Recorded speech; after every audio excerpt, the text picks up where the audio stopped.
Bonjour à toutes et à tous. En premier lieu, je voudrais vraiment vous présenter mes excuses. Je suis complètement désolé de ne pas pouvoir être parmi vous. Moi, ça m'aurait beaucoup plu, y compris parce que ça m'aurait rappelé une vie professionnelle passée, où j'ai été finalement assez proche du monde des collectivités locales et des SEM et des établissements publics locaux, des entreprises publiques locales. Mais malheureusement, voilà, mon emploi du temps ne me le permettait pas.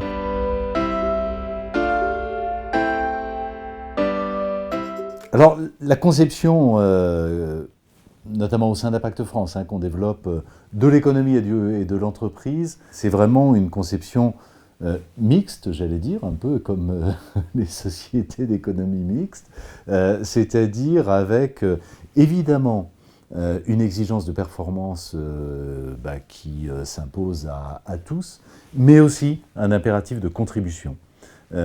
Qui, nous semble-t-il, s'impose au monde de l'entreprise. Face au mur écologique devant lequel nous sommes. Face au mur social de plus en plus.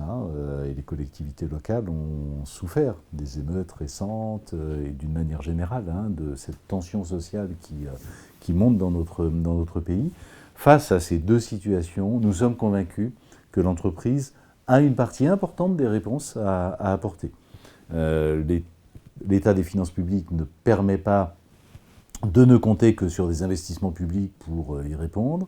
On ne peut pas, dans une période de crise, de tension sur le pouvoir d'achat, solliciter de manière trop importante les particuliers. Et on a vu au moment des Gilets jaunes que cette sollicitation trouvait assez rapidement ses limites. Et donc moi je suis convaincu que l'entreprise, d'abord parce qu'elle a été quand même une grande contributrice de la dégradation du climat et de la biodiversité, mais aussi parce qu'elle a des capacités d'investissement importants, a un rôle complètement majeur à jouer. Et je suis convaincu qu'elle a intérêt à jouer ce rôle-là. Il n'y aura pas de business dans le chaos. Le coût de la réparation est infiniment plus important que le coût de la prévention. Ça coûte moins cher d'essayer de faire une transition écologique, climatique, sociale même, intelligente, ordonnée, programmée, progressive, plutôt que d'être confronté demain à des impératifs de réparation qui vont très largement dépasser nos capacités en réalité.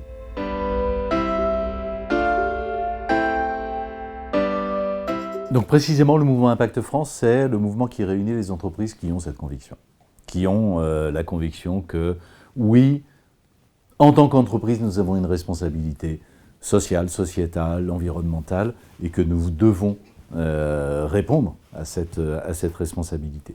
Donc Impact France, c'est ce mouvement-là.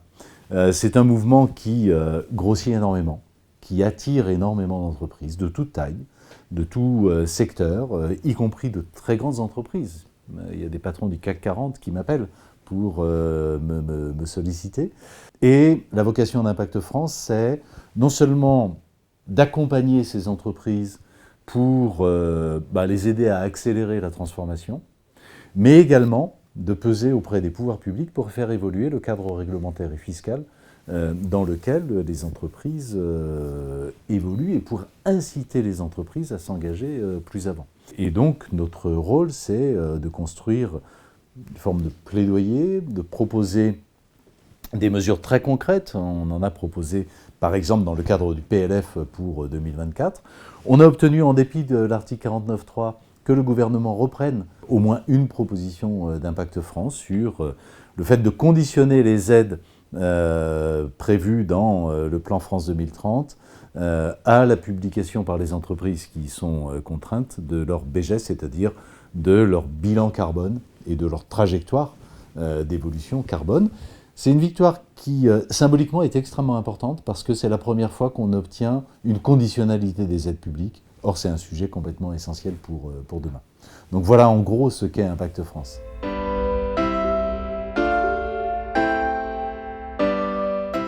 Alors, Moi, j'aime beaucoup l'idée même d'économie mixte, hein, parce que dans mixte, il y a bien sûr la mixité dans la provenance des capitaux, dans la propriété des entreprises. Mais dans mixte, on entend aussi la mixité des objectifs. On entend aussi le fait que, oui, on est entreprise, et donc on a des exigences de performance et de productivité, d'efficacité opérationnelle, etc., qui sont élevées. Mais nous sommes entreprise mixte locale, c'est-à-dire avec la poursuite tout simplement d'un intérêt général et une contribution à l'intérêt général. Et moi, cette mixité dans un mode de fonctionnement exigeant, mais avec un objectif d'intérêt général, je trouve qu'on est vraiment à l'articulation de ce qui est le plus efficace et ce qui va dans le sens de l'intérêt commun de la manière la plus marquée. Donc voilà, moi j'ai beaucoup comment dirais-je, de sympathie, d'attirance pour ce secteur de l'économie mixte.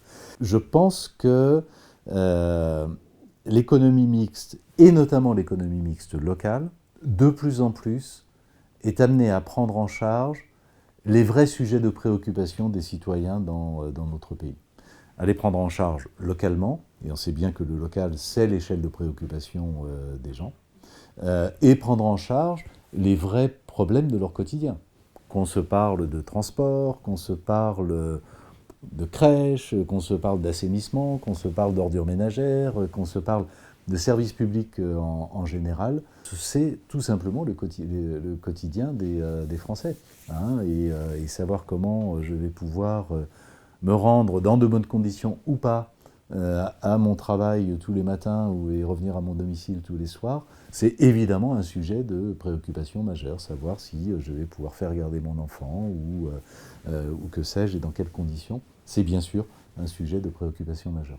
Donc moi j'ai l'impression que, à la fois par les sujets que vous embrassez, par votre organisation mixte qui mélange performance, compétence et intérêt général, moi j'ai l'impression que vous êtes une forme d'entreprise qui est clairement une forme d'entreprise de demain en réalité et qui a beaucoup d'avenir. Moi j'en suis assez convaincu.